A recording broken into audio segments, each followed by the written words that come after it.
Hmm, this place will definitely do nicely. I'm glad Christian and Rainbow could find this place for me. I'm going to feel quite at home here for my reviews. Now, let's see. What should I start with? No gory or scary games, so you're not included. Laugh, no, you're not included. Puppy Playtime, nah. Vending machine, no. Maybe for Halloween once or twice. Not a big fan of shooting games, so Half-Life and Team Fortress games are out of the picture. Hmm. I know, the perfect game to start with. Let's get the show started, shall we?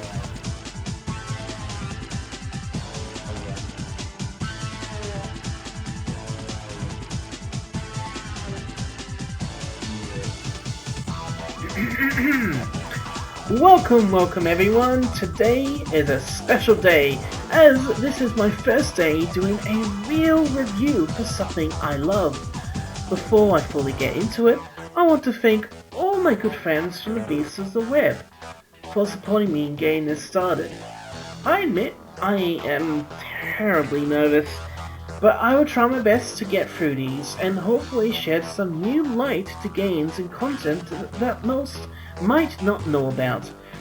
That being said, since this is my first episode, I wanted to review a game that I've been passionate about for a long time, and since it's recently started to somewhat gain popularity again, I wanted to talk about while it was still relatively well known. I am talking about my all-time favorite PC platforming game, Portal. Yes, I'm a huge Portal fan. I've played both games numerous times, including all the co-op levels in Portal 2, and even made my own levels in the community chambers for Portal 2. Portal and Portal 2 truly shaped my passion for gaming and story over the years, and I still hold out that these games are a lot better than most people think upon first expectation of them.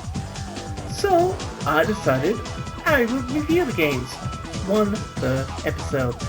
Today, we're talking about Portal 1, what happens in it, the gameplay, the ups and downs, and deciding whether or not it still stands its ground now, or if it's fallen into the void of space to join the Space Corps and Wheatley.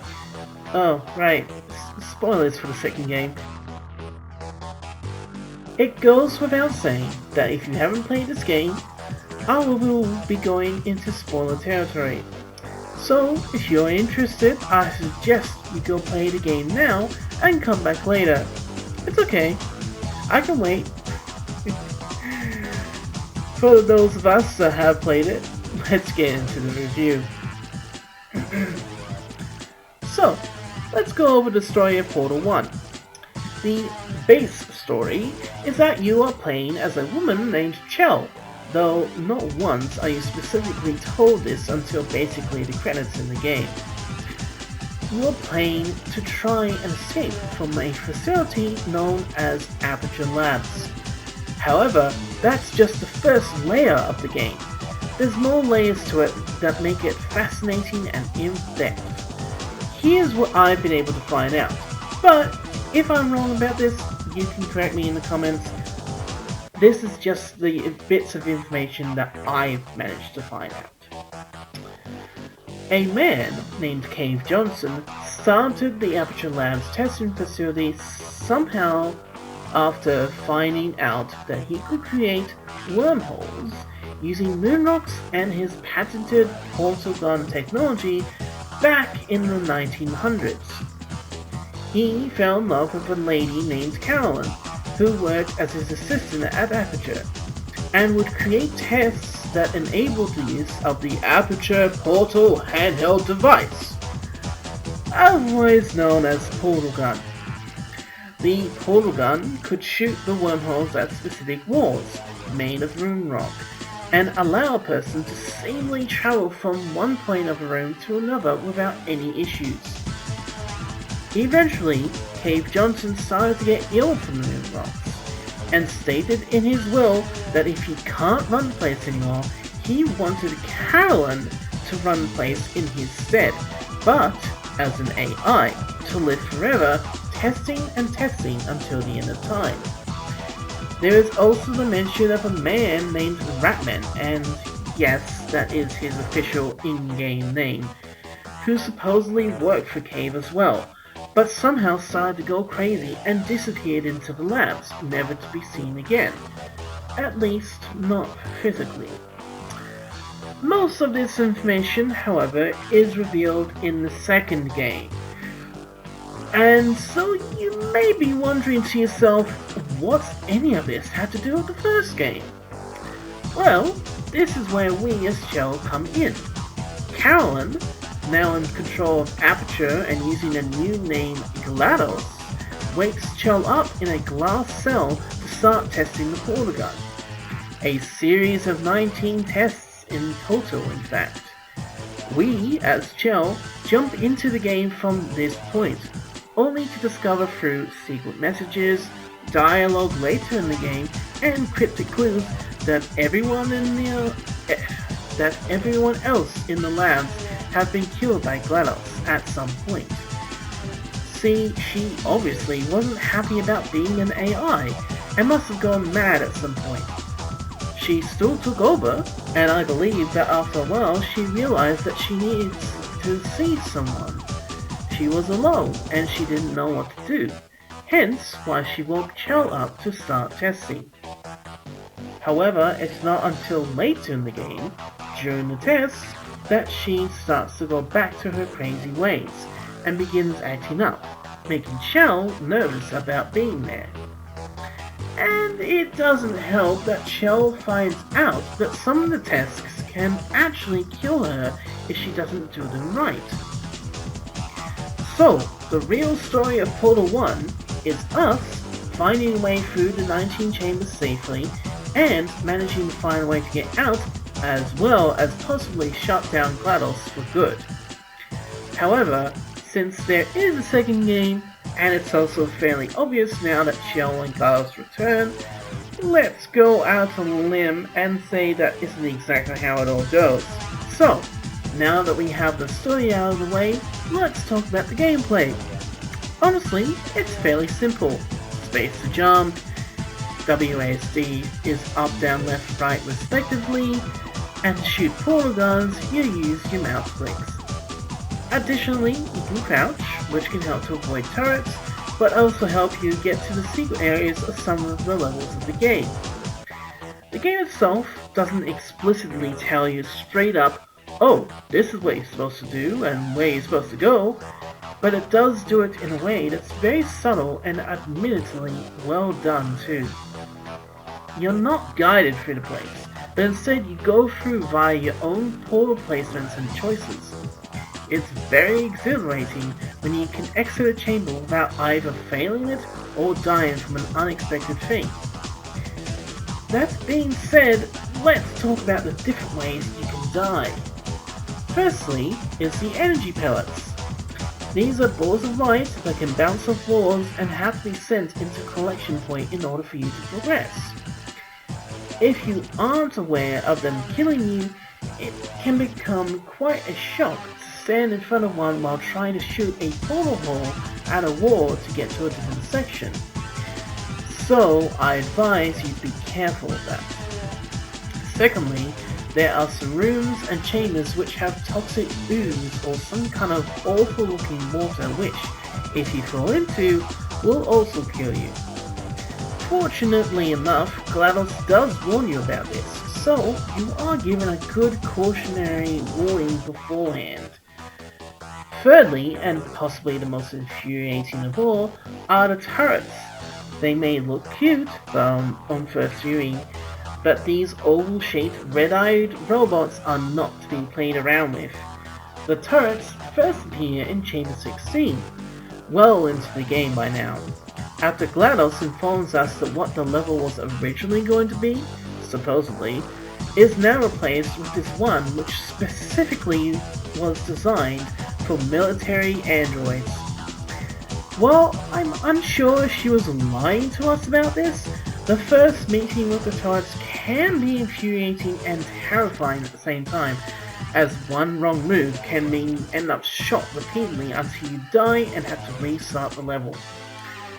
Fourth, but not as deadly, are some of the moving platforms in the game.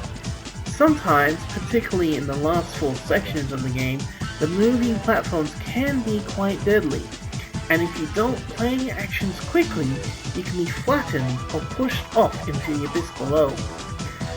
Overall, gameplay-wise, there is enough to keep you on your toes, and certainly enough to entertain or terrify you until you can get out of the labs. So, positives. I mean, what isn't a positive about this game, right? Okay. Let me be fair. I do like the idea of it being a platformer where it's first person. I don't know if there's many out there, but this was my first one ever, and I really enjoyed it. I also like how it does not explicitly say you need to do the level this way, or go this direction. It allows you to find that out for yourself. The story is really good, and even if you didn't have the lore of the second game, going into this game by itself would have been fine. It has a sense of mystery, and not knowing the answers to everything can sometimes be satisfying in itself. The atmosphere itself, with some of the music and choices of sound used, can be both fascinating and in some areas very intimidating. You get the idea from the get-go that this place is a lot bigger and far more complicated than you're seeing. I like the voice acting for GLaDOS. Ellen McLean, I believe is her name, I hope I'm right, does a fantastic job at playing the emotionless AI who congratulates you and encourages you at the start, as well as playing the more mysterious and slightly sadistic AI that doesn't want you to leave near the end. And for bonus fact, she plays the voices of the turrets too. That's kinda cool. Some chambers can be beaten easier than others if you are like me and you've played through the game enough to understand how everything works, which can mean there are chambers where you can skip a majority of the test, and even an area near the end where you can do the same. Again though, this is for more advanced players who understand it, so if you're going through for the first time, or still don't quite understand it, I suggest doing things the right way. These moments were taken out in the advanced chambers of the game, which honestly is a good move, because it shows that the creators knew about these types of cheats and wanted to figure out ways to trick the player further. I kinda respect that. And finally, while it is true that you can die in the game, it's not overly gruesome, nor does it become too tiresome, as for the most part, when you die, it's usually your own fault for not planning things correctly. You get to restart the level, so it's not a one-time cure and that's it, you have to restart the game type situation. I give it credit for that too. Sometimes games like this can be too infuriating with the way they punish the player for mistakes. I really love a lot of the concepts for this series, so finding negatives is going to be tough. That being said,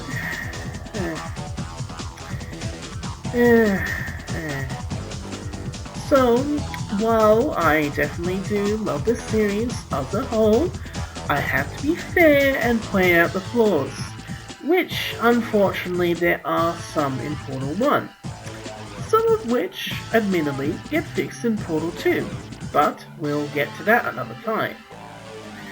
Let's not beat around the bush. The quality of Portal 1 is not great. I'm not saying it's outright terrible, but I will point out that for the year this was first released, this could have been a lot better in quality given the team behind it. Secondly, while I have said that the story for the game is really good and has some very in-depth elements, coming at this game from just a one-off standpoint can be a little strange. If you weren't aware of things like the Portal comic, like I was up until recently, or you played just the first one and never got to play the second, there are a few elements of the story which sort of stick out as being either completely broken or utterly ignored. One of the main issues for me is that in-game, you were never told the identity of the man leaving you messages. Neither are you told that in Portal 2. You only know about this from the comic. You don't see it in the game. Another thing that was never really explained was the idea of the companion cube. Like the identity of the messenger, the companion cube is left in a cloud of mystery.